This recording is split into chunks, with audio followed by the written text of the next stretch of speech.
We're rolling. All right. Lauren Segal, welcome to the Passion Project. Thanks. I'm so happy to have you here. Thank you so much for taking the time to come down and sit and have a chat. Thank you so much for inviting me. So fun. Listen, what's really neat, there's a couple things, but one, we go way, way, way, way back. I know. How old were we when we met? I don't know. You're a middle child. Your younger brother, Matt, and I were good friends when we were grade school. Our parents were friends. Mm-hmm.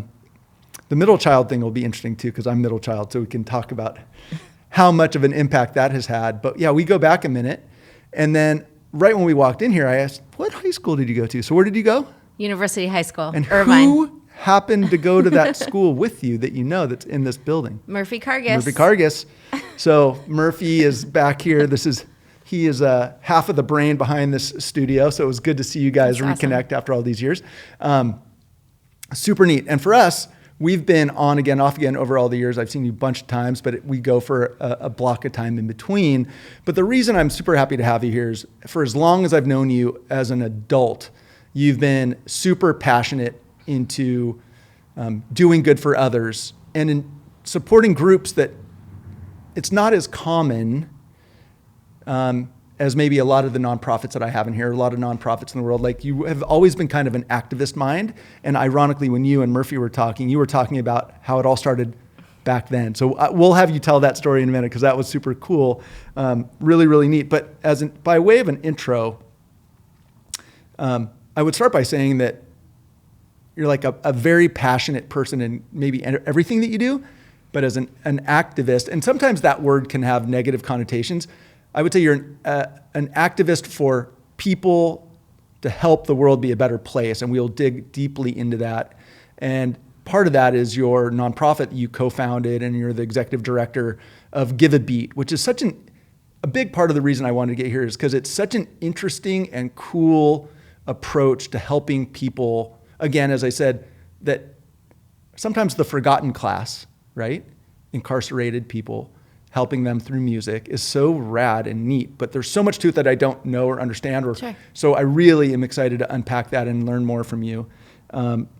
You've always been, I would say, a bit of not a nomad, but I remember when we were young, you moved to Costa Rica, and then you and Sasha, your partner, spend a lot of time like moving around in your RV while you're still running your business in Laguna Beach, the t-shirt store in Laguna that's been part of your family for 40 years. So there's so many moving parts, and how you juggle it all and balance it all, I'm super excited to, because again, as I would say, I know enough to get in trouble, but I don't know all the details. And as long as I've known you and as long as I've known your family, I still don't know, like, how did you end up in that space or headspace? How did you guys end up in that business? Like, these are all things we're going to talk about today, because I really want to know. Thanks. And I'm pretty confident people will be really intrigued by your story. Thanks, Mark. So that's why we're here. Thank you. So if we can, let's start there. So we mentioned Irvine. We grew up in the 90s, 80s, and we'll talk about it. Talk about growing up and your family, and we'll go from there. Yeah, well, first of all, thanks again for having me. And I'm happy for you to have your passion project, and that you're meeting and talking to people who are doing good in the world, and finding out that there's a lot of people who are doing great work. And so I'm happy, I'm excited to be here. Thank you. Let me stop you there real quick. Yeah. I know I've just started you, and I just stop. I think it's so important to like put a pin in it. There are so many people doing good things in the world, and it's really easy to get caught up in all the bad things happening, which, especially with the speed at which we're getting knowledge and news and everything else. But there are so many good people doing so many good things for so many important causes that if you focus on that, you feel pretty good about life. But if you watch the news and get stuck in that, you can feel really bad. So everybody focus on people doing really good things, and all of a sudden life gets a whole lot better. So listen to Lauren's story. And it's just good medicine too. I mean, when you find your passion and give back, there's it's good energy, and it kind of feeds your soul. So I hope that what I share inspires other people to find their thing that they care about, instead of being overwhelmed with all the the difficult time that we're in and feeling like they're powerless and they can't do anything because everything feels so big. So it's multiple things. One is when you find your thing, you find a way to give back. It gives you energy. It's the good stuff. I mean, it's the I'm trying to think of the word, but hormones, endorphin. It just gives you the good stuff, for sure. But also then you're also helping solve a problem, and you're helping somebody else. And even in, these times that are difficult, helping someone in that moment, like helping today be a better day for whoever is, disenfranchised or oppressed or impacted in a negative way, that today, just making that difference today is something. It's worth doing for sure. For sure. So, and even on a more granular level, just helping somebody that might be having a bad day, have a better day, goes a long, long way. Yeah, I mean, we all have that experience when you kind of exchange a smile with someone, or you get into a nice conversation with a stranger, and you walk away feeling like this great energy exchange. I mean, and then that has a ripple effect, and also the same could be true of having a negative interaction, could have a negative ripple effect. So just, Anyway, well, that's more on the kind of theoretical. But that's the high level, but it's super true. Just as food fuels your body, what you put in your mind informs your life. Yeah. So if you're filling it with, pick whatever news channel, pick whatever feed, if you are just filling it with the stuff that's aggressive and sad, that's who you become. Right. If you fill it with the really good stuff, that is who you become. I mean, I think there's a line to walk there. Putting people who are avoiding knowing what's going on, that's a problem.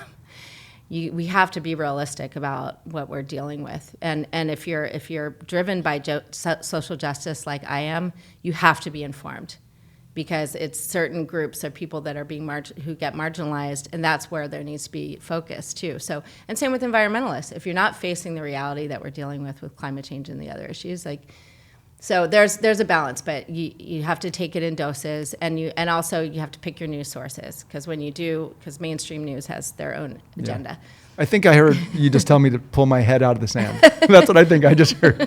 And that's fair. That's fair. Sometimes I feel like I put it there to protect myself. Right. No, we do. I think it's, again, I mean, we have so much to talk about today, but I think finding alternative news sources, not mainstream news, is it's needed, and I think the problem is the kind of corporate mainstream media that can just be overwhelming, and it's biased anyway. So for sure. Well, here's an interesting part of the conversation for today is I'm always curious where these views of the world come from. So let's go back, because again, I have the benefit of knowing your family, and I would also say I don't think the rest of your family thinks the way that you do. I don't know. I may be wrong. So I'm curious where it comes from. But let's start with how you grew up, what that was like, and then we'll get to where did this view of the world come from. It's kind of a fun story of how it all started. Rad. So I don't know what was in me as a person. I don't know if it's a middle child, thing, or, where that's been kind of how I was born and just what's part of me.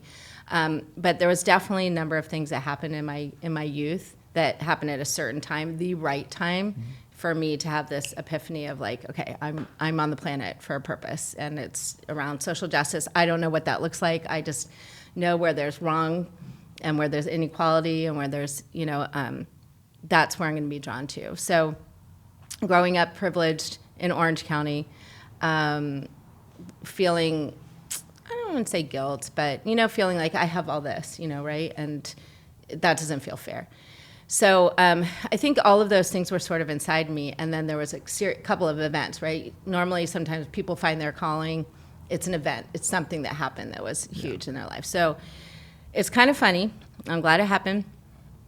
So in high school, in my Spanish class, my Spanish teacher was able to convince our parents that we could take a Spanish field trip to Brazil. Okay. Wow. Brazil. Right. Okay, they speak Portuguese there. Yeah. Okay. Yeah. But somehow it was a Spanish field trip. Again, privileged, right? Who goes to Rio is a 16-year-old. And somebody very lucky. So this is Irvine. Right. And so we went down, whoever, I don't remember the size of our class, but we went down to Rio.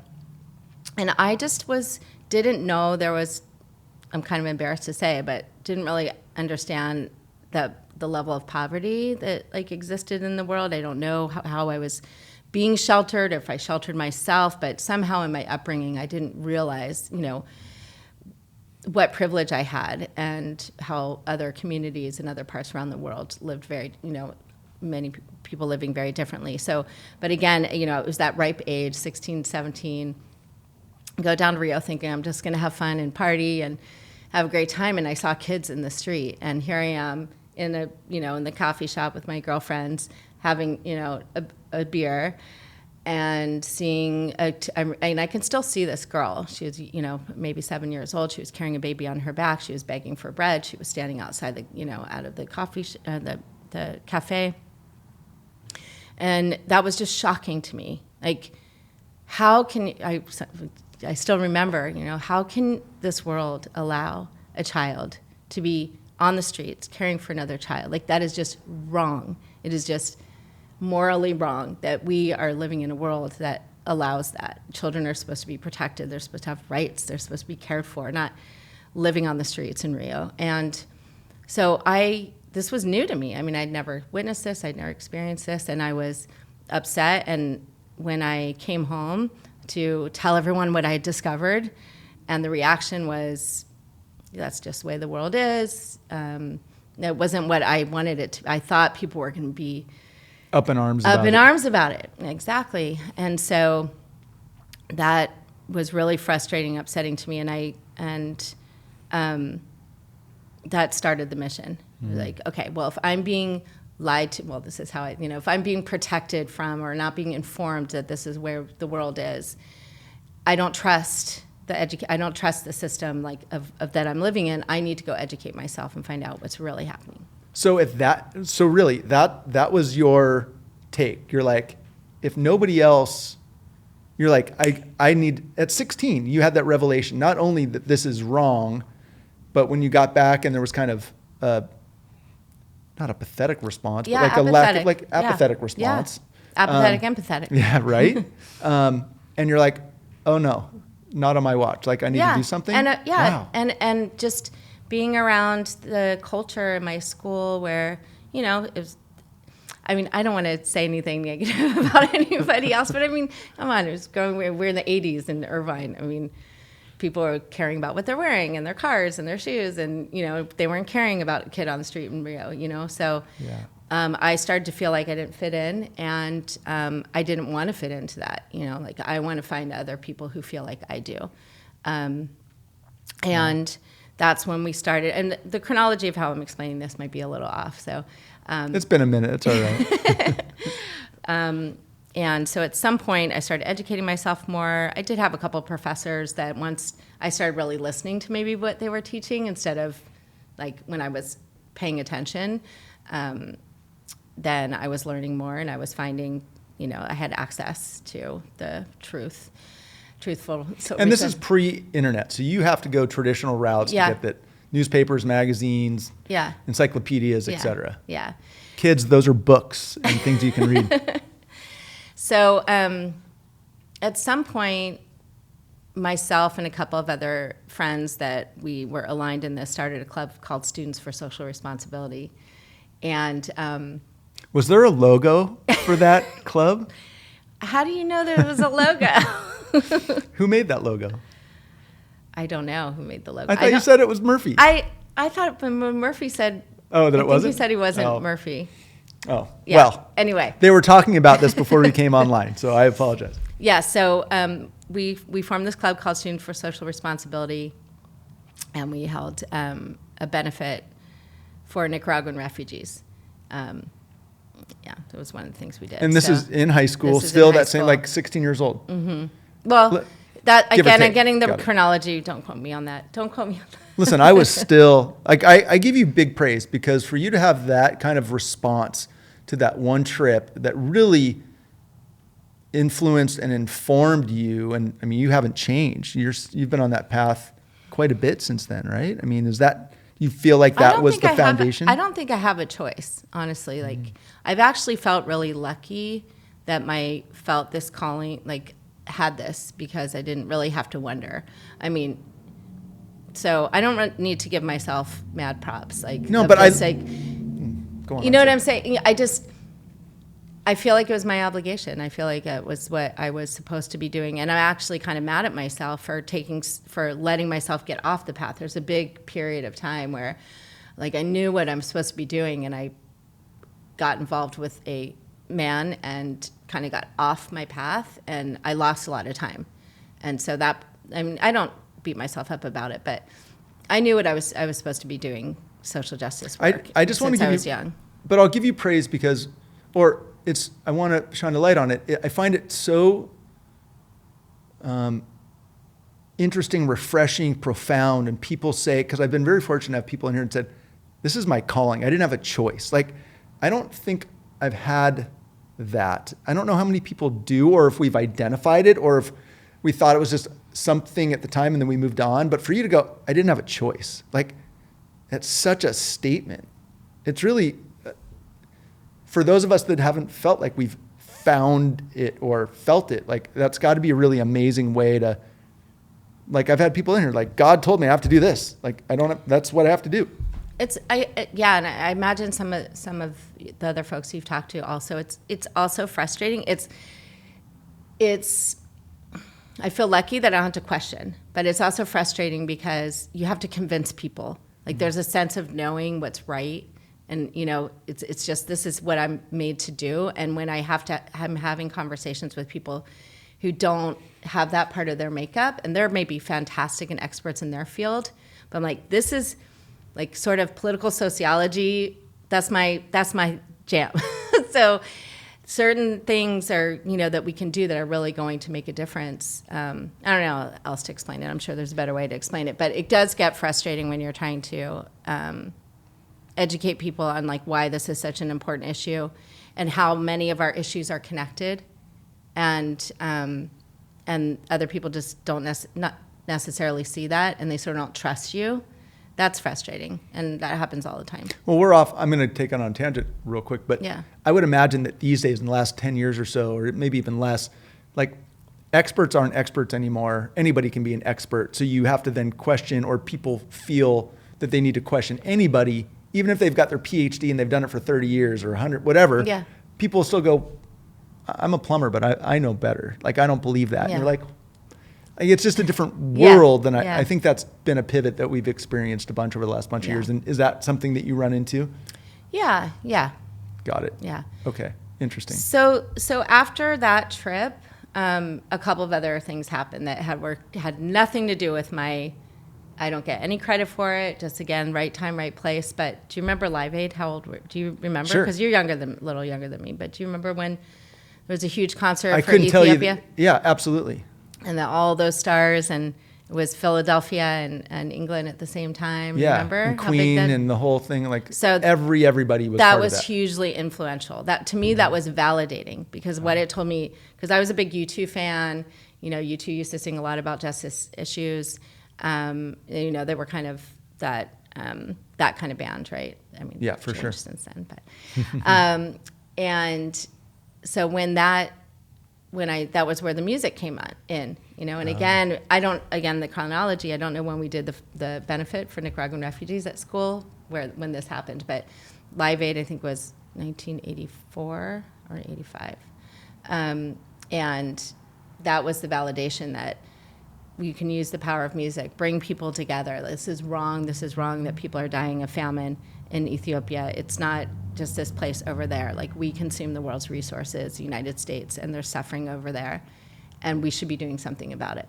And that's not necessarily the right kind of aid that we would talk about today that actually makes change, but the intention was there, and it was validating. I mean, it was huge. Yeah. It was and people supported it, and so that added to that experience. Like, okay, maybe someday I can do something with bringing people together through music for social change. Got it. Were those the two primary events that kind of brought this, dovetailed this together for you? Yeah, like I said, I got off track for a while, but at that time it was. Yeah. Got it. Interesting. So, okay. So this is happening while you're in high school. These two events happen while you're in high school. did that help you or inform you what you wanted to do next? Like, as far as, did you think you wanted to go to college and pursue that? Or was it more nebulous at that time as to what that would look like? Yeah, I mean, I definitely didn't know how I was going to make this my career. It was just a calling. And when I went to college, where'd you go? UC Santa Barbara. Oh, Yeah. can't go wrong. Yeah. Gauchos. Well, I took a leave of absence after my first semester. First I'm trying to, again, chronology, but this was when we had the anti-apartheid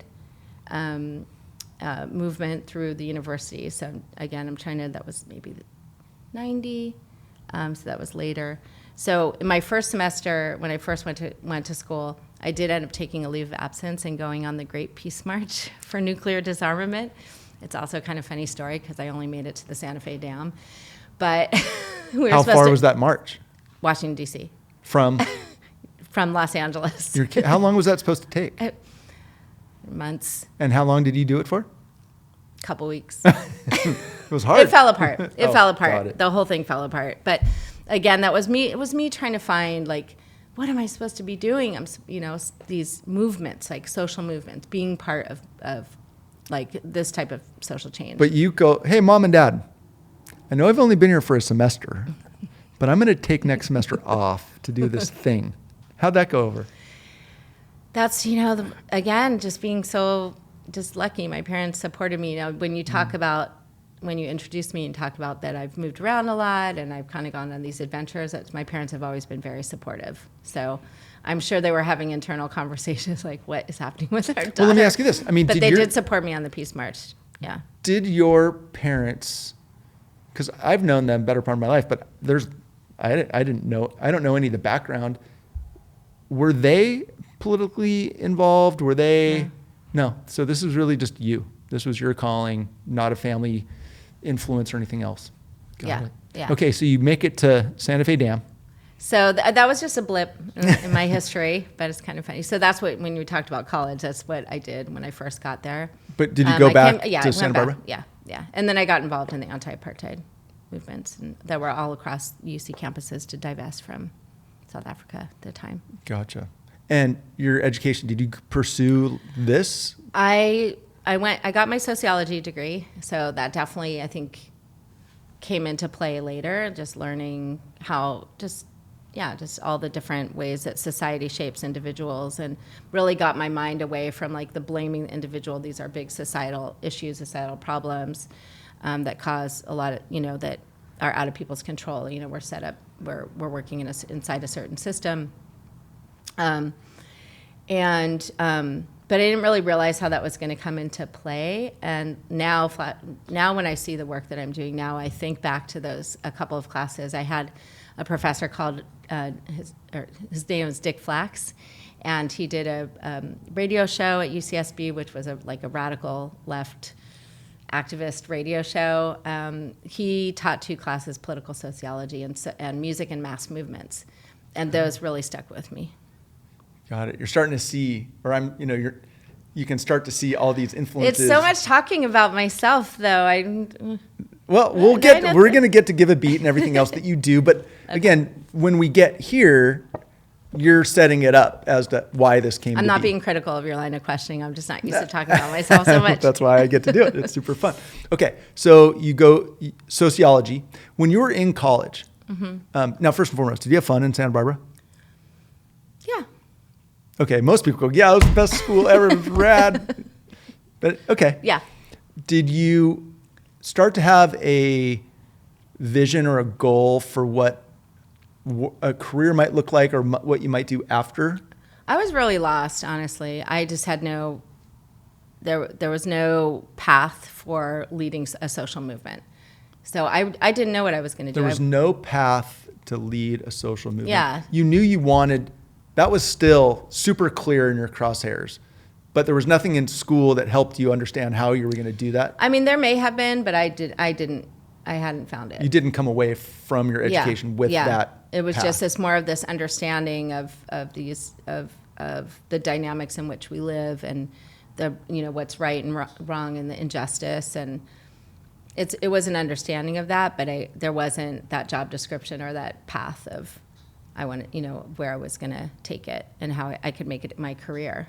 So, got it. You brought up that you worked on, or you kind of went down this divestment, the apartheid thing. How, like, in what way? Like, was this on campus or was this something bigger? Did you go some? Yeah, nothing that I started. I just joined there was just movements happening on all the UC campuses at that time to divest from South Africa. Gotcha. So there were just groups, there was protests. I remember marching into the chancellor's office, throwing flowers. Interesting. How'd that go over? Eventually they divested and it brought down helped bring an end to apartheid. Wow. Got it. Yeah, those actions are really powerful. So what did you take away? So although your degree's in sociology, and you just said that you didn't come away with a path Right. for what it would be like to lead a social change movement or something. But what did you learn by being part of that and part of the march? Like, did it just cement your passion to do that? Did you get the side education on here are the things you should consider doing to influence change? Like, Honestly, I got distracted. I mean, I really didn't see the path, and my parents offered me a job to come home and run their business, one of the shops, and that was the easy thing to do. I didn't know what I was going to do, and I was majoring in sociology, but I didn't see myself being a social worker, going on to get my master's and doing like social work. I didn't. That wasn't it. Like, I cared, but I didn't think I was necessarily the person to do that. It wasn't sort of caseworker, help one person at a time. I had these more grandiose visions and it was more political. So I just that didn't seem like the right direction. So I copped out. My parents said I could come home, save some money, and run one of the shops. And when I did that, that's when I met the person that I got off my path with for about 10 years. Gotcha. So real quick. So I know you have one shop down in Laguna. Mm-hmm. What other shops did your family have? My dad opened, the first t-shirt shop is on Oak Street. That was 1978. We moved out in 1976. We moved from New Jersey to California. Oh. Usually I asked that earlier. I missed that. That's okay. I didn't realize that. Yeah. And my dad opened so you were like 10 years old when you moved out here, right? 8. 8 years old when you moved out from Jersey, Joyzy. Yeah. I didn't know that. And you moved to Irvine. My dad's my parents had that East Coast vibe. They still do. Yeah. And you moved right to Irvine. Yeah. We went to this planned community. That's exactly, it was very intentional, the whole thing. Wow. And then Oak Street in Laguna Beach. Mm-hmm.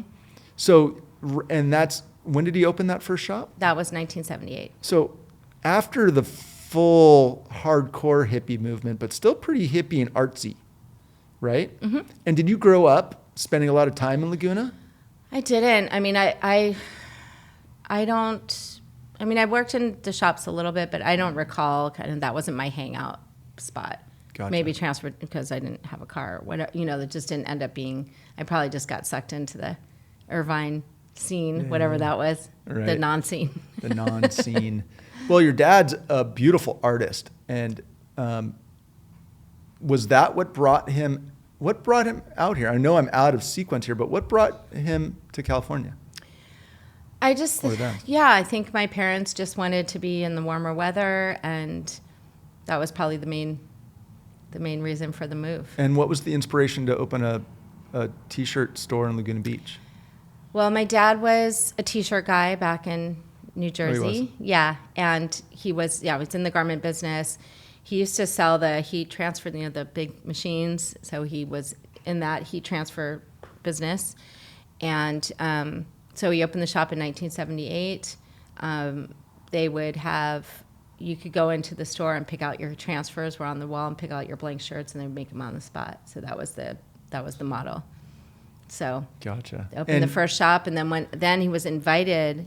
He's probably told the story to me several times, and I feel bad for forgetting all the details. But I think he was contacted by somebody who had a space in the main beach, and invited him to open a shop there. Did he close the original on Oak Street? He did, but I don't remember what year it was. Okay, but at some point you had more than one in Laguna at the same time.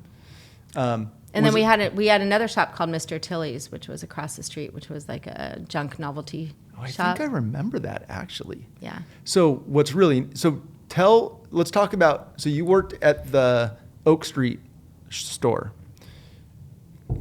which is a little bit south Laguna, a little south of Main Beach. But Yeah. I'm sorry. No, I'm just trying to remember if I actually worked at that store. But Did you come down, did you work at the Main Beach store? Yeah. Which is, okay, so And that's back the one you're back to the future right Yeah. now. So if anybody's Still been standing. to Laguna Beach, talk about exactly where it is and tell a little bit more about that business.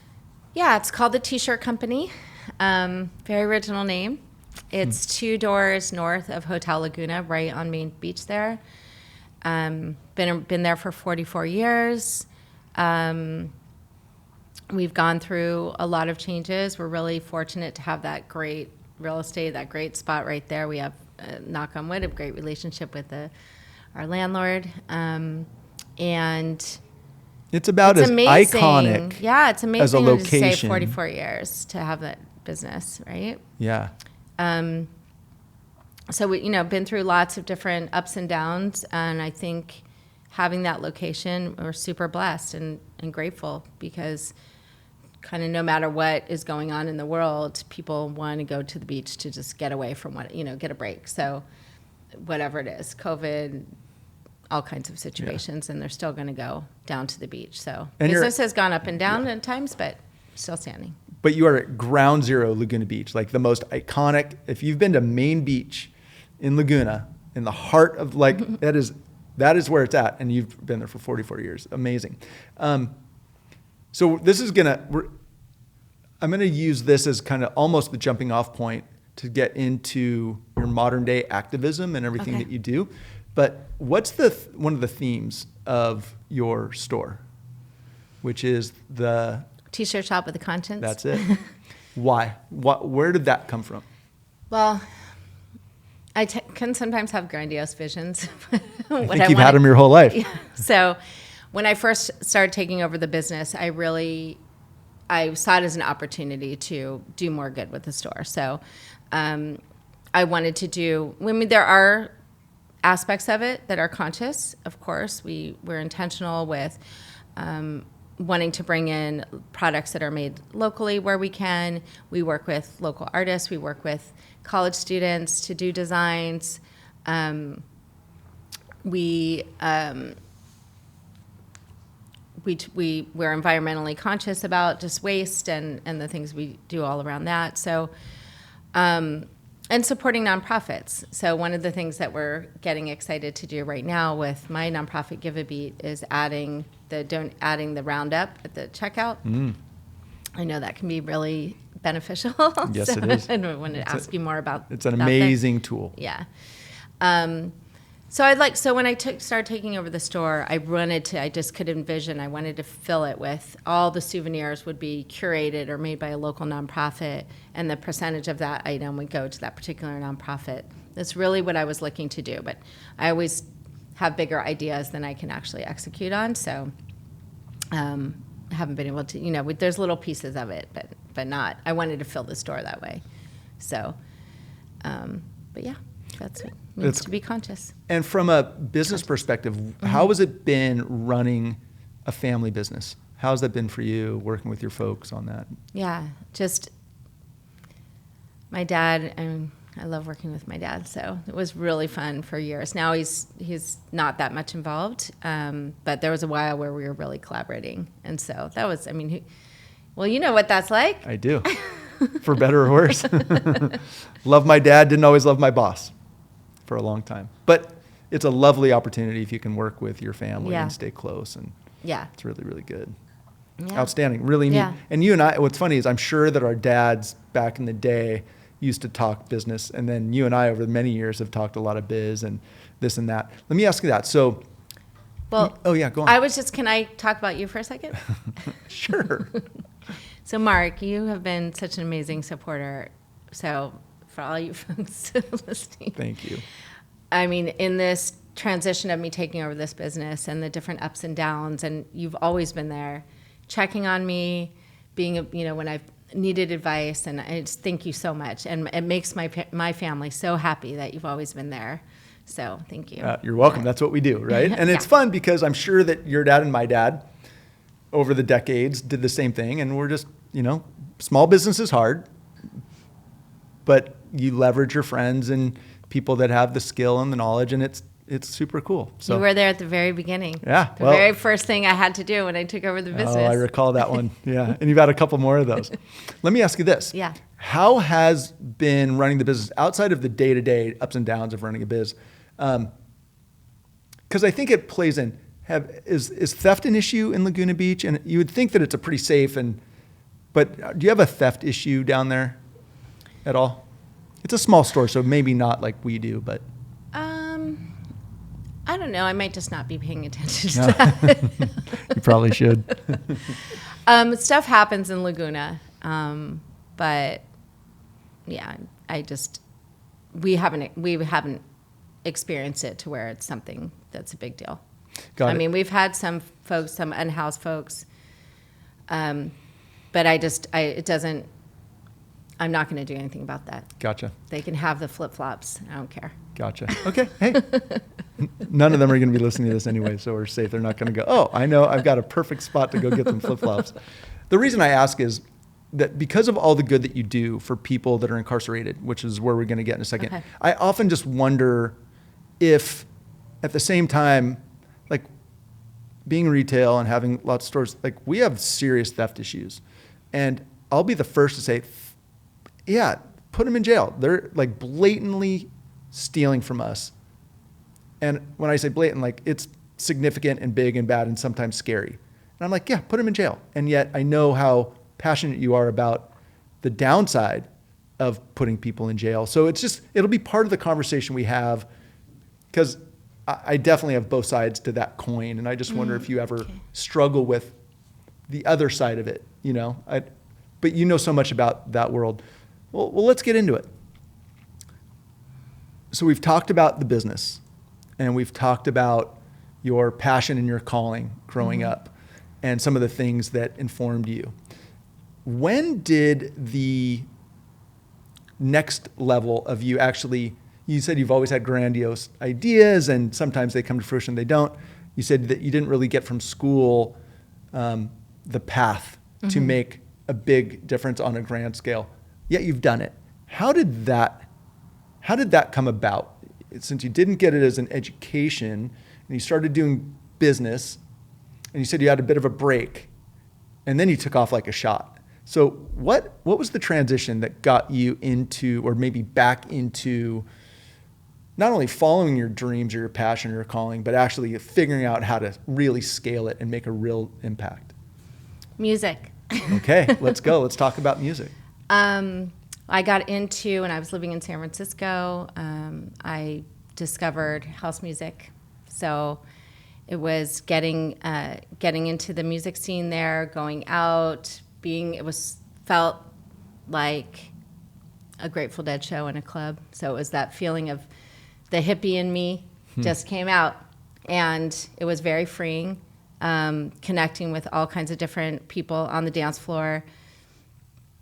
It just felt like this connection to people, that there was really something there. And if I could take that feeling that community and that feeling that was good energy that was happening in the clubs, in the dance floor, in raves, whatever you want to call them, and take it out of that and do something good to address real problems in the world, real social injustice. It was just an epiphany. That's what you asked very specific. What was it? That was it. Wow. That was it. I want to use this feeling to do good. Mm-hmm.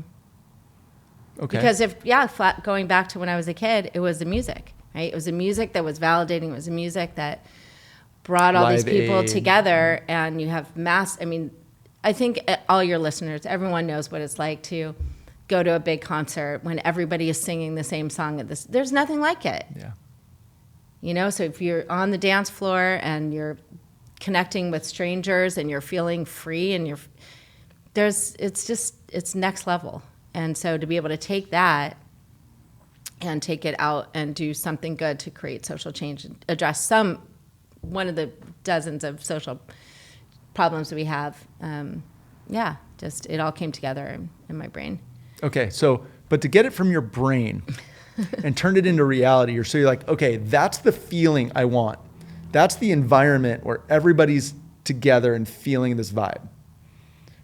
Now let's go do something. Like, okay, sounds really good. How do you turn that into something real? Well, again, validating experience. So I met someone who was producing a big festival in Acapulco in Mexico, and they hired me.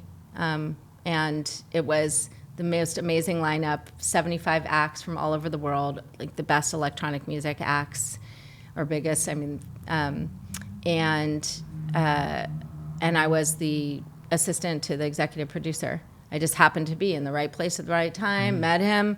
He asked me if I speak Spanish. I said yes. He said, let's go. I went down to Acapulco and worked on this festival for it.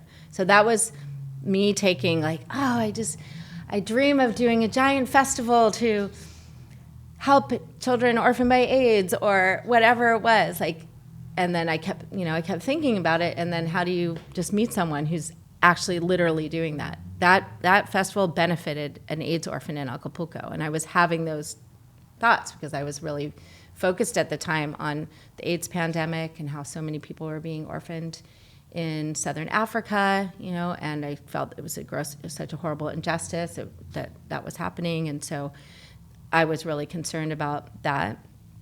And so for all that to come together, I don't know what the universe, I don't know. Do you believe in that? Yes. I do too. Yeah. Totally. I think that if you think about something enough and you put it out there and you're not afraid to talk about it, you can bring things to fruition. For sure. Don't you think? I do. Not everybody does. I definitely do.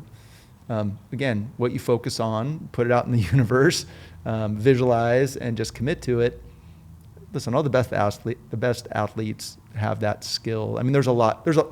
We don't need to go down that, but it's interesting. So you turn this vision into something, and that's where was that the starting point that you're like, okay, this works. Oh we yeah, can do this. It was unreal. I mean, to have somebody who happened to be working on this festival. I had no experience producing events, but I started to visualize, I want to produce big events that are going to raise money for children orphaned by AIDS and do, or whatever. I mean, that was where like I said, my focus was at the time. So yeah, I couldn't question that. I mean, how does that happen? Next thing I'm in Acapulco producing an event, like meeting Moby, it was crazy. It was really crazy. And it was at that level, you had Moby, like 75 of the best. I mean, I don't want to say the best because that's subjective, but yeah, it was a massive line. It was called the Aka World Sound Festival. If people want to Google it and see, the lineup was incredible, all on the beach in Acapulco. It was kind of a disaster too. What could go wrong? What could go wrong?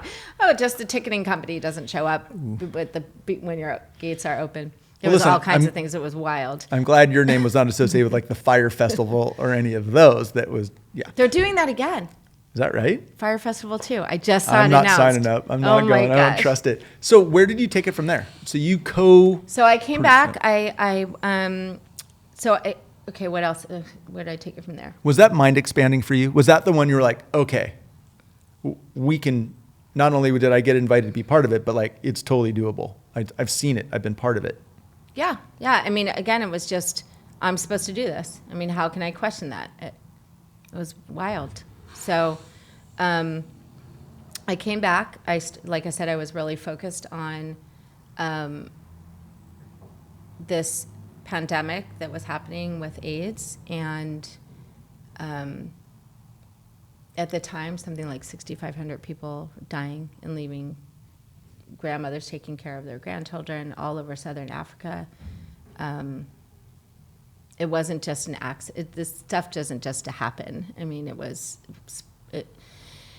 I have a lot of different thoughts on it, but ultimately, Africa, the continent that gave where we all come from, where the whole earth, everybody comes from, it was the birthplace of humanity. For it to be suffering like that, for this country to be built by slaves that were taken, brought over millions of people. That's what that's who built this country. So that motivated So you. I just felt that was a gross injustice to have people experiencing this type level of suffering, and we have this privilege.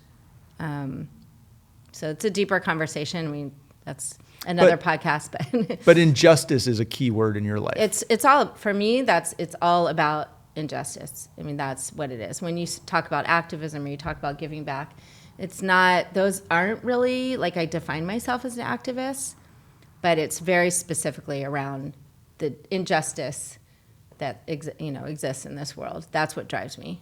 So that's a great entree into what are the injustices in the world that drive you specifically these days? Well, yeah, if we can kind of move on to Give For a sure. Beat. So, we talked about this a little bit. I just don't know your listeners, how aware people are of the system and why it was created and where we are today. But So when you're talking about the justice system, I'm talking about, okay. So Yeah. let's start first. Let's talk about Give a Beat. Okay. Why you created it, Yeah. what the intent was, what the mission. Let's talk about Give a Beat, and that'll walk us into some of the details about who it serves and how they got there, and we can talk about the system. Sure. Well, talking about music again. So, what can we do with this music community? What can we do with, it was mostly electronically produced music. What can I do with this energy that comes from that culture, and make it real? Use it as a tool to address justice or injustice. And so I was able to start this organization with a grant from the Fetzer Institute. Their mission is to spread love, forgiveness, and compassion, and they helped me start the organization with some funding. I wanted to think about how could I make the biggest impact with the time that I'm here on this planet, with the resources that I have, and where was I seeing the biggest potential for getting people involved, and it's hard to talk about the organization, not talk about what inspired me. So I'm sorry if whatever order I go in. There's no right or wrong. But really, incarceration touches everybody. Half the country has had a family member that's been incarcerated, and that's an alarming statistic when you think about it. When you think about it, happens in certain pockets, but half the country has been directly impacted, has had someone close to them has been incarcerated. We are all impacted because you have millions of people who've lost their right to vote, so they're kind of removed from participation. That affects our politics and our policies. And yeah, we're missing out on whole sections of the population, particularly Black Americans who've been targeted by the system. The system was created to disenfranchise and to mostly Black Americans after the Jim Crow period. Dating way back after slavery, and then criminalizing certain cultural practices, and that sort of started the system of incarceration. Is that can I talk? Is that an opinion or is that fact? Can be. Yeah. If somebody wanted to go look up the history of it, you could identify that that's true. Yeah, and I can name a couple sources at the end if people want to jot stuff down. But yeah, the system of mass incarceration was created on purpose, and to this day, people who have been arrested, who've served their time. So many people can't vote. They don't get their right to vote back. They don't? No. When you're done, when you get out? A lot of people who have a felony conviction in certain places lose their right to vote forever. Is that different by state? Yeah, it's different by state, yeah. I had no idea. Yeah. Imagine that you're 17 years old, you grow up in a certain community, you've had childhood trauma that led you to being in a group, gang. There's a fatality, you end up getting arrested, and you start your cycle of incarceration, and over many years later, you do your time, you get out, you want to get your life back on track, you've gotten your GED, you've gotten your bachelor's degree, you've taken all the classes, you've done all the improvements, you're ready to get out and have your life back, and you're still not allowed to vote. I had no idea. So how are you supposed to right? Like, Yeah. what does that say to you? Like, I mean, It's very punitive. And yeah, it's super surprising. You would think that if you've done your time, I've just never heard that. I had no idea. Wow. yeah. I'm sure I'm not alone. That's surprising to me. Right. I mean, how is that? Not only is it not fair, I mean, how are people supposed to participate as citizens? Well, I mean, right. They can't yes. vote. And again, you know so much about this, but rehabilitation, you always hear that the prison system is not very good at doing what it was, I think, intended to do, which is to rehabilitate. But in this case, you're saying these people have been rehabilitated. They've gotten their degrees, they're ready to go, and yet you don't get your right to vote. Yeah. Super surprising. Yeah. I mean, I think people would contest the idea that these systems, these places were created to rehabilitate. That's what they say, but there's places of punishment. Yeah. I just heard this morning an interview with a man who's innocent and he's on death row. He's been in solitary confinement for 30 years.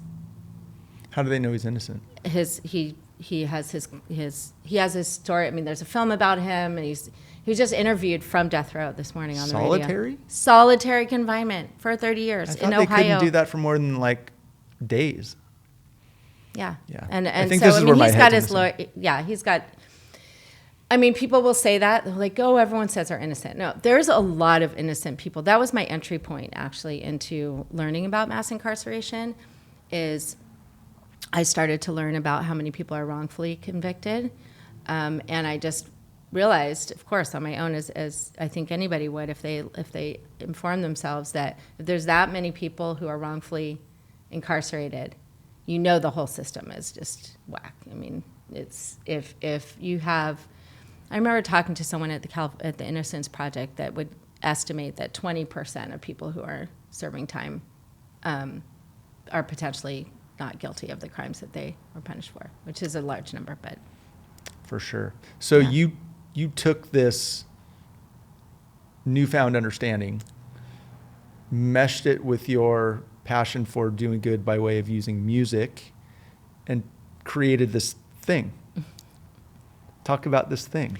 Yeah, so Give a Beat teaches music production and DJing in state prisons, in juvenile halls, and to folks in reentry. And when we started this thing, we first did a DJ workshop, music production workshop with youth who were in foster care at a home. And we weren't really sure. Like I knew we had, I had music here, which we talked about so far, just feeling like drawn to use the power of music for social good.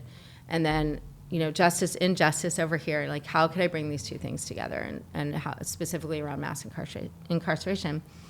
So I didn't really know how we were going to get it started, but I was contacted by a DJ agency that wanted something for their famous DJs to do. They wanted like a day where they could do something with youth. So I was contacted, and I was able to pull something together with a colleague of mine, and that was it. So we knew what the vision, what was driving this idea, but like we didn't know what the activities were going to be. So that helped define it. The need and being contacted by these folks was the first place that we started. So we did this workshop.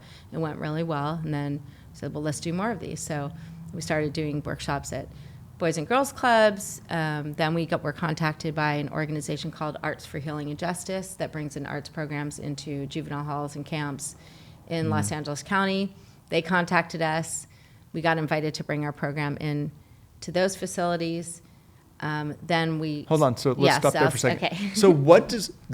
So that sounds like that was like the foot in the door to get into the system, that invitation. Yeah. What did those programs look like? So when you went to the Boys and Girls Clubs, or you went to the foster care, or when you got invited, what did a program look like, and how did it serve? And like, talk about what you actually do or did when you're in that room.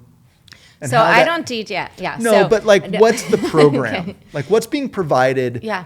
And because ultimately, clearly it works. So what's happening in this environment when you're doing these programs?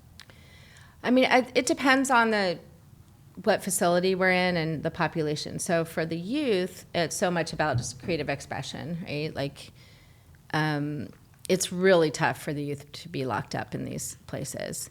And so just having a creative outlet, of course, connecting with the music, like you can imagine how much it's going to resonate to a young person to be able to put their hands on the decks and listen to songs that they like, or rap over or sing over some tracks. So we have great teaching artists, wonderful teaching artists. I've been with the organization for a long time.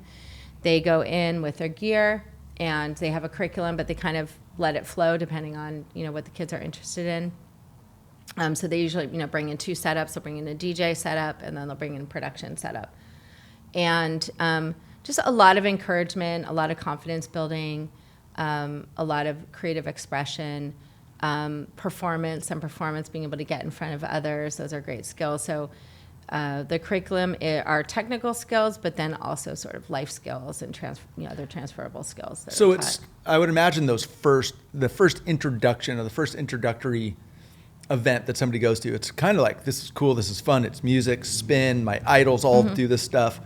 But then it turns into, or you guys provide this vehicle for them to take this music thing and turn it into a learning vehicle again, or a protocol or a system to educate, inform, give them, right? Is that what I'm hearing? Like, well, you have these programs, right?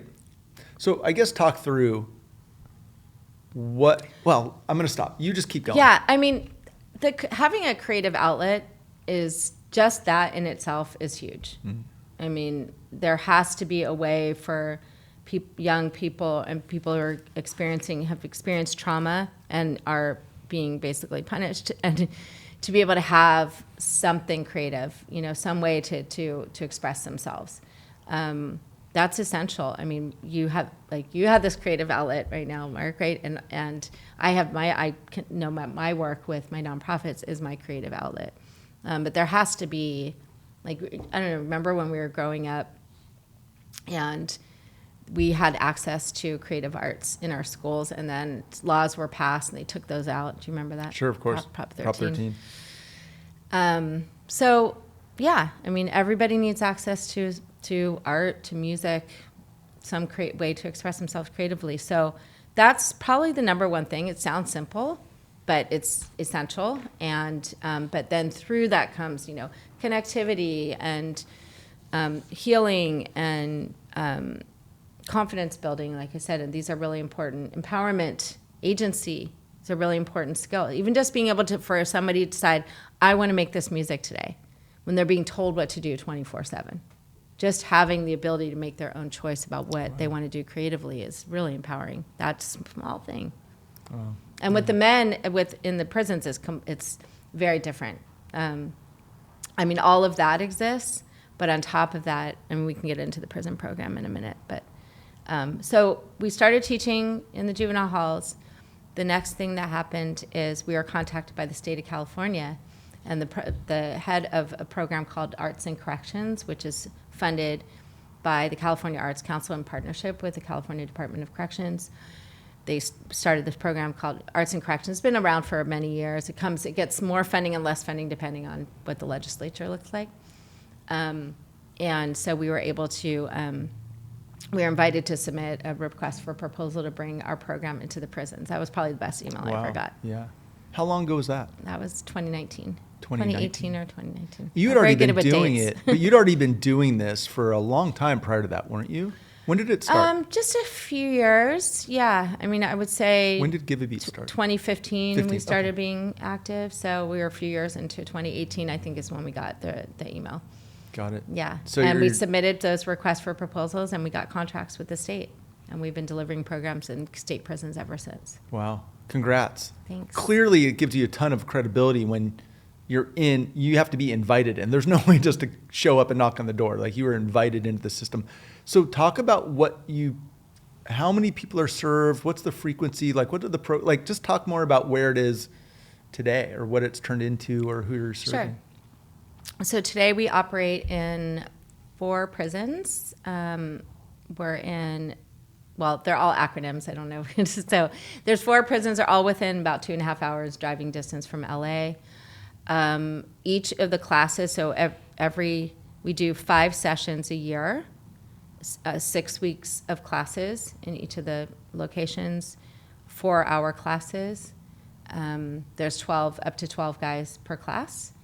So I don't have the math in my head, but it's something like 280 people a year in the prisons, more or less.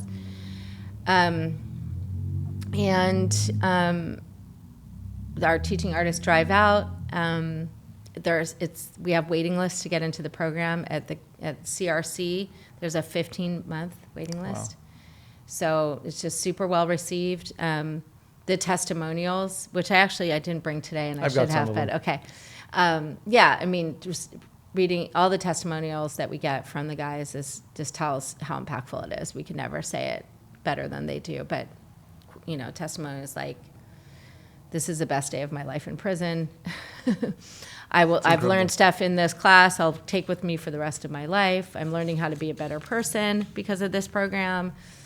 One of the things that I really love about what we created, because again, this goes back to my belief, how I was influenced by the music, is that people from all walks of life come together on the dance floor, and all your it all goes away, like your prejudging or your whatever, like you just are people together in this space, and music can do that, right? And so there's a lot of racial segregation in the prisons, and in this space that we hold with the music, all of that goes away. Wow. And so it's really freeing, to be in this space, and it gets taken out of the classroom into the rest of the prison. People say they'll wave to somebody they never would have talked to before. Wow. And that also, that has a positive influence on the whole prison culture. It can be reduced violence in the prison. So even the wardens and the officers recognize that our program can do that. Wow. How does that make you feel? I can't believe it's real still. When I talk about it, that it started as this Lauren's crazy idea. An epiphany. An epiphany. And that it's real. That's why that email from inviting or letting us know about the Arts and Corrections program was it. And like we said, Mark, and you just put it out there. If I hadn't talked about this and just started like one foot in front of the other, and even talking about dreaming about this kind of thing and just wishing for it, if I just kept it all inside, it wouldn't be happening. Yeah. Kudos. Yeah, it's incredible. How cool to take a dream and a passion and watch it turn it into reality, and then be able to touch people. Look, there are so many incredible nonprofits out there doing so much good, but this is one that took, to get into that system is invitation only. You can't just show up, as I said, you can't go knock on the door and go, "Hey, I've got this great idea." You had to prove it in the outside world, and they get invited in, and they probably had to vet you up one side and down the other to give you guys the access to come in and be part of it. And I'm guessing it's got to be monumental to those folks that are on that 15-month list to get the call up that they get to come in and be part of the programs. Yeah. I would say, our biggest challenge is, we would like to provide more programs. So there's a demand for our programs. Our challenge is sort of on the administrative level, just how to have enough funding for our operations. And, that's where our challenge is. There's a demand for the program. So that's a great situation. Well, how is it funded? Is it funded by the prison system, or is it we're in contracts. We have contracts with the state. So it's up to them to fund additional. If they came calling with more money, you guys could scale up to support it? The way it works is they put out RFPs, so you have to submit a proposal, and it's very competitive with a whole bunch of other awesome arts organizations. There's all kinds of arts programs, and so that's our community. We're in a cohort with other amazing organizations. When I look to Marin Shakespeare Company, that's been around for 25, maybe more years, that does Shakespeare at San Quentin, and I admire these organizations all these years, and to be in this community with them that's really awesome. The Actors Gang, people might know the Actors Gang in LA. This is I'm spacing on its name. It's right here, but it's a theater company, and they have the Actors Getting Prison Project. So they do, and to be in community with organizations like that, that's really amazing. I get to be surrounded by, that's another one of the benefits. I get to be surrounded by awesome people doing this great work. Yeah, rad, really cool. Did you know of those other organizations that were already serving that population before you got the invitation in? Once I started digging into, this other epiphany I had about mass incarceration, and that would be my focus. I started getting very aware, because I would follow on social media, and just that became my obsession. I became, learning about all these organizations and the great work they're doing. So, and then we got the call once we found out about the Arts and Corrections program, then dug deeper to find out about the other organizations involved, and learned about them. So I immersed myself, once I realized that this was the path that we were on. Got it. It's super neat. And I guess the other questions is, you mentioned some of the testimonials and the impact. Do you work with folks that are exiting the system for job growth or potential after the fact, or things like that? Yeah. We've run 2 cycles of a program called On a New Track. So that is for folks who have gotten out. And currently that program, we don't have any new cycles coming up due to funding challenges, but we are continuing to support alumni. So we have alumni program, and it's really important for us to stick with and stay together, connected to the people who've graduated from our program, and connect them with resources. If there's jobs, we really want to continue to support people on their creative career paths, because after serving time and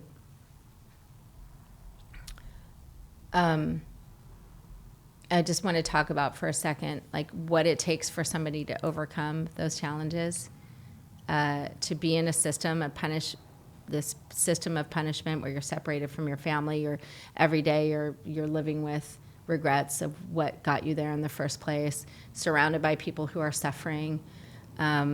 It takes to be able to overcome all of that. I mean, even just having your physical mobility, not being able to move. Yeah. Like, how can we imagine? So it takes so much for, I think it's like the resiliency and the strength and the self-reflection and the just to somehow rise above that and rehabilitate yourself and to heal yourself. And that when people get out and they're there, they're ready, they're healed, they're writing their business plans, like they are ready to go. That's when we have to remove barriers and really give people a chance. You don't like drag them down with discriminating against because they have a record. Like, it's just, and that unfortunately that a lot of that still exists. People are discriminated against from renting, apartments, from getting certain types of jobs. There's all kinds of barriers, thousands and thousands across the country, cumulatively, that prevent people from getting their lives back together. So that's not fair either, and that doesn't benefit anybody. I mean, when we talk about people who resort to theft, and I'm not saying that, theft are all people who don't have opportunities, but certainly preventing people from getting their life back on track, preventing them to have jobs that are not just menial jobs, that they're fulfilling. Like, why wouldn't somebody have an opportunity for that? So, like I said, initially when we started the conversation, the problems they don't happen in a vacuum. Everything is connected. So, yeah, when we talk about those how we're going to punish people, we need to think about, are we creating more problems by doing that? It's an interesting one. I kind of set you up with that question before because I struggle with it. But at the same time that I was asking you that question, I have world-class employees that have come out of the system. Exactly. I wanted to ask you about that. They're incredible people. They're incredible employees. Like, we're super, super happy. And they're super grateful, and we're super grateful. Like, it's a great team. But at the same time, when theft or something happens now, I want them in that system. And it's hard not to have that reaction when somebody steals something, runs out the door, and, so it is a struggle. I mean, I'm not saying that there should be no consequences. I don't really have an answer for really what my position is on what is okay. There's way better systems out there, and the current one we have it's inhumane. I mean, the prisons are inhumane. If you go out and see just humans living inside of concrete blocks, it's the food they get. My friend just got out. This is actually really exciting news. My friend Wei, he just got out after 12 years in Nebraska. He got out on Friday. Wow. And he's with his sons, and I can't wait to talk with him. I was waiting until, he has some time with his family. He was out on work release when I went to go visit him last year, because in the motorhome we were driving through in Nebraska, and he asked me to pick up a bag of grapes, and it was very funny how he talked about it, but sad too, because that just to eat a grape and have the juice fill your mouth. He said everything has been dead already a long time by the time it ends up on their plate in prison. There's no eating an apple, eating a piece of fresh fruit, doesn't exist. No. Listen, I'm very clear that half the reason that I try to be a really, really good person is because I'm scared straight. It has worked. I do not ever want to be in that position to be. And again, I grew up here. I didn't grow up in that environment. I thank my lucky stars every day. And just, I want to put this in context, because I think we still probably haven't hit on why people should care. Let's go. Right. This is Lauren's platform. Let's go. I mean, I hope I can articulate this all as well good as it needs to be. But people can educate themselves. Just look for it. I'll mention a couple resources. But let's talk about childhood trauma. You're growing up in certain places where there's maybe there's poverty, or there's gangs, or there's violence. Children who experience trauma, that is not their fault, right? And most everyone that I've talked to, when I've gone inside, and I could say this is probably the majority of people are inside, have experienced childhood trauma. So how are we punishing people so much later in their life, for a choice, something that they did when they were a teenager? So I'll back up, but most people have had childhood trauma, then something happens when they're teenagers. They start their incarceration cycle, and 30 years later, they're still inside. So that person was a child when they committed that crime. We know that teenagers are not able to, they react, and they're not able to pause and think through their choices before they react. So if I can ask people for a little sympathy, to sympathize with folks on set in this inside, think of them that way. I've heard stories from people of how they were treated when they're children. Even just one gunshot, just being around somebody being shot in a community is enough to traumatize the whole community. So we need to give people a second chance. Think about them as overcoming those odds, and being having humility and strength, and giving people a second chance, and like you have in your business. So I think that's just one way to think about it. Yeah. And on that, I'll just say, I'm not saying everybody is like this. Okay, but I just, so I hope everyone takes that as, I'm not making generalizations about every person. For sure. For sure. I'm sure there are many people that should never come out of jail, and there's probably many people that should never have been in there in the first place. And there's probably lots of people that are doing everything in their power to rehabilitate themselves, whether with the help of organizations like Give a Beat or others, or on their own. People get their degrees in there. People find God in there. And lots of things happen. My novice knowledge. But if people have served their penance on, especially stuff that happened 30 years ago, at a certain level, maybe a certain level and below, when they come out, help them out. Give them a job. We've had great success there. That's great. I want to talk to you more about that too. For sure. Happy to. Yeah. Let's talk about running a nonprofit. How's that been for you? It's not easy for anyone. And again, I'm very fortunate to have a lot of really great people in here that run nonprofits, and it's never easy because you're always looking for money, and you don't get paid well, if at all. You can't pay as well, and you need people to do a lot of really, really good and hard and important work for not a lot of money. It's almost like the system you're talking about. The nonprofit system are some of the most important organizations that have the littlest amount of support and revenue driving devices behind them. So how's it been for you?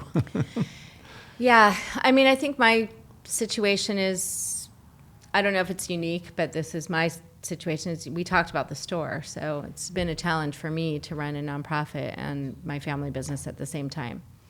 So it's just capacity. I just don't have all the capacity that I need to do both to the level that they need my engagement. And so that's been a struggle. So it's just, I work a lot. Yeah. How's your team? I have an amazing team. So a great program director who's helped get all these programs off the ground, manages the programs. Great community engagement manager, Christy. We have our teaching artists, 6 teaching artists that are some are professional DJs. They do that for a living, and then they go teach inside. So I have one person who's he's been teaching yoga inside in the prison for years. He was one of the first people we hired, Billy. So yeah, just an awesome team. It's a lot, it's a lot to drive out 2.5 hours into a facility where it's very intimidating. People are dehumanized, and to kind of witness that, and then, but also be so welcomed and well received by guys inside, and it's bless you, and knowing that, and then they leave, and leave them inside. It's tough, and so, but yeah, it's very fulfilling work. Is there? And I just want to give you guys, all of you and your team, it's hard. Nonprofits are hard. It's the reason I ask, and it's invaluable. And so everybody's stretched. Is there a common theme or thread with all the people on your team, like why they do it? Well, everyone music has changed their lives. So there's that. I think it's similar. It's music and social justice. This is just bringing these two things together. But it is just so enriching. I mean, it's just so purposeful and meaningful to be there.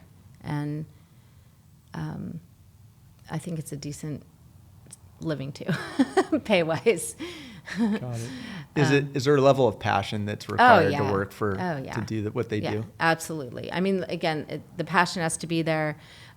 Just technically with the music, being so into the music and what it takes to make music, to put it out there. It's that's definitely a common thread. So, yeah, and I don't know. That pretty much sums it up. Yeah. If I had a magic wand for you with regard to give a beat, and $1 million. $1 million, what would $1 million do to give a beat? Okay. Well, we don't necessarily. No. Let's say it was $1 million.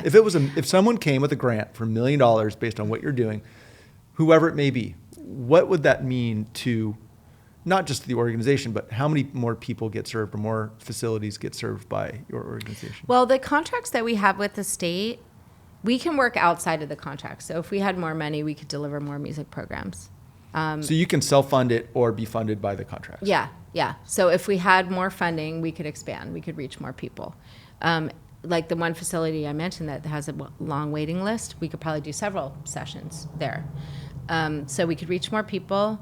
We could do more in our reentry. We could hire a reentry program manager and do a whole reentry, which we would love to do because we have people getting out and contacting us and wanting to continue their practice, their creative practice. I would probably work on helping people build their careers people who've gone through our program, then connect them to opportunities, have more capacity for that. Is there a career there? If somebody comes out with the skills, if they've gone through your training, is there potential? The hook is there. I wouldn't say, and people could certainly become professional DJs, and we're not necessarily saying we'll be a big famous DJ. That's not, that's not even, it's very competitive. We're not trying to necessarily do that. But someone can make a living from being a DJ. They can DJ community events, weddings, whatever, and some people who graduated from the program are doing that. I'll talk about Jerry in a minute because she's amazing. But there could be just connecting, working, the other part of what we haven't really talked about today is part of our theory change isn't just delivering these music programs, but it is changing the hearts and minds of the general public. And if we can do that through connecting more with the music industry, so we could be present at festivals and set up booths and educate people. We could get people booked, tell their, in festivals. We could connect people with positions at music tech companies where they're not necessarily producing music, but it is a music company where there's other types of jobs there that could still be really, really interesting and inspiring. So I would like to build a pipeline for that, like paid internships that turn into jobs. And I think that's how we can change perceptions and change the narrative about incarcerated people. Because one of my heroes, Brian Stevenson, this is somebody that I really recommend folks who are listening to this podcast go look him up. Brian Stevenson was one of my inspirations for starting Give a Beat. And he believes that there's basically 4 basic principles that to change the world in terms of ending mass incarceration. And being proximate, being around people who've been through the system is one of them. You can't be committed to the change, really understand, be fully committed to change until you actually are being around people who've been impacted by the system. And so doing more of, creating opportunities for proximity helps change the narrative. And so I'd like to see more, do more of that, to create opportunities for people to be proximate with each other. And that could be by helping people build their careers in the music industry. Rad. Yeah. Let's get you $1 million. There's a lot of let's work get that can be done. $1 million. Who or where do you find most of your donors coming from? Are they just? It's been mostly through the music industry about doing campaigns, events, artist-driven campaigns, personal friends. We really need to build up our donor base, and our donor communications has been one of the things that we need more capacity for. Again, I've been honestly struggling a little bit and balancing it. Kind of in the beginning of the conversation, we talked about how I'm balancing it all. Yeah, we talked offline because you'd said, like, between my real job and my nonprofit and all the other things, you're like, sometimes I don't get a chance to, go for a walk. Like, you got to take care of yourself, which is part of it. Yeah. So we just need to expand on the leadership admin level of the organization. So the funding would help us hire an operations director. I mean, we need more support on that level. Rad. I mean, honest to goodness, if I had a magic wand, it's the same question I ask every time with nonprofit leaders, and it's the same answer all the time. Like, you have to. I could cite names of people that are like, I didn't take a salary this year because I know where we need to go, so I took my salary and applied it towards that new position because that new position was going to get us to go there, and I'm guessing that's what you do, right? Yes. You're like, my real job pays for this job, which is your passion project, to do good, and so you take it on the chin to make sure that the organization grows while, you have, again, it's a reverse flywheel. You're working so hard there to support this that neither of them get the 100% of you, which is what you said, and you don't get to go on a walk, right? But that is why I give so much credit to people like you and people that run nonprofits and are committed to the campaign and to the beneficiaries of it, because you're doing something so good and sometimes putting yourself in harm's way in the process. I'm just surmising that's what's happening based on what we've talked about. Yeah. Has the music industry been have they embraced what you do? Yeah, I mean, again, it's just capacity because, If there was 3 of you, yeah, because I mean, I might have an initial conversation and then I don't have, the time to follow up with a particular person. So, and the music industry is hurting right now. I mean, really, it's not, I mean, this is a problem in so many industries, but there's these big companies that are buying up everybody else. So that's another conversation about corporate greed that doesn't really make room for this kind of thing. And they're not driven by a lot of those types of companies they're not looking to give back in that way. Yeah. They don't, so, I'm sure there's a lot more support we could get with being persistent and consistent. Yeah. Well, and listen, even on a grassroots level, Yeah. you had talked about doing the roundup and doing the social change focus campaigns in your store, which is what you already do because you're the t-shirt store with a conscience, which I love. But those, we have to remember that something like 90% of commerce is small business, family-owned business like yours and mine. We can do a lot of good things if we work together or have good concepts. Right. We don't need the corporations are huge, but we can still make significant changes locally in our businesses and in our communities, and that's a big part of what you've been doing, and I give you big kudos for that. Thanks. That's awesome. Listen, Lauren, is there anything that I don't want to miss any of the good stuff. You've shared a ton, but there's so much I don't know about what you do. I'm just wondering if there's anything. Is there any stories? You were going to tell something. I'll tell you about Jerry Free. Jerry, perfect. Okay, so Jerry Free, and folks can go on our website, giveabeat.org, and you can read more about Jerry. But a couple years ago, we launched a record label called Give a Beat Records. Wow. And Jerry, who was incarcerated for 10, 15 years maybe, she was in our first cohort of our reentry program on a new track. She had not touched DJ equipment, any of the technology at all. She came into our program at 60 years old. She got her sentence commuted by the governor, so she got out early, thankfully, and found her way to our program. And so it was completely overwhelming with the technology, and she just persevered. She had a mentor and got support, but really it was in her. It was her determination to learn these tools. And now she's an amazing DJ. she not only she learned. We put out a track on Give a Beat Records. Her song is called Pure Joy, and it's about waking up every day and making a choice to go find joy. So it's a great song. It's a really important message that she said everyone should hear the message. And she's gotten to be, really, really talented DJ. She's received technical support and mentoring from Spinurita, who is one of our teaching artists, also amazing DJ in LA, old school DJ. She's been around for a long time and just does great work around all kinds of causes and community needs. And she's a great DJ. And so she worked with Jerry, and one of Jerry's kind of trademark sounds is she'll find tracks that are remixed and old classics that are remixed into house tracks and work them in her set. And I love that because I always felt when I got into the dance music, I thought, why doesn't someone play a remix of The Wall or whatever, these old songs where everyone can freak out when they hear recognizable sounds from their history. Yes. And so she's been finding those tracks. Wow. So I'm biased. I really particularly love her style.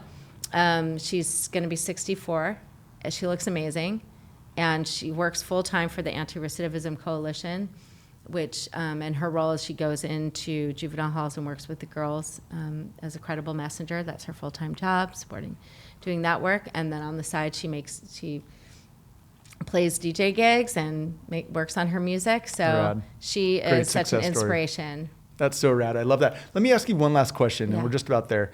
The people that you work with that are in the system, and granted, most of these people are in your programs, right? But what's your takeaway on these people? What are they like? What are they? Obviously, I heard the testimonials. They get a lot from this, but I think there might be a misconception, maybe in my own, of what, like you see the videos of how harrowing it is in there and a lot of the gang-related stuff in there, but that's not everybody by any stretch. Are you finding people that with remorse, they just want to do good? Like, what are you finding with the people that you interact with? I mean, I think most of the people who come into our programs, they're in the rehabilitative stage. So my understanding, as it's been described to me, there's a point during the incarceration where people have a choice to make. They're either going to continue to kind of get into the negative things inside prison, whether, because there's drugs, there's gangs, there's all of that in prison. So they're either going to continue to self-sabotage and kind of go down, which could be very easy to do. I mean, to be feel low and bad about what put you in there in the first place. So people will go down that road, or they'll make a choice and say, even if I get out tomorrow, if I get out in 10 years, even if I never get out, I'm doing life in here. How do I want to live my life? And so embracing the other side, doing the classes, doing being in peer groups, educating themselves. So I understand that there's a choice there. So folks who have chosen to forgive themselves, I think forgiveness is huge, right? Like, I think about when I make a bad choice and I just beat myself up. Like, it's very debilitating. It's hard to move past that, and you carry that energy wherever you go. So just being able to forgive yourself and forgive others and rise above that and embrace all the resources and your own spiritual energy and your own intellectual intellect and your all of that, and bring that all together to overcome the space that you're in and free your mind inside of this space.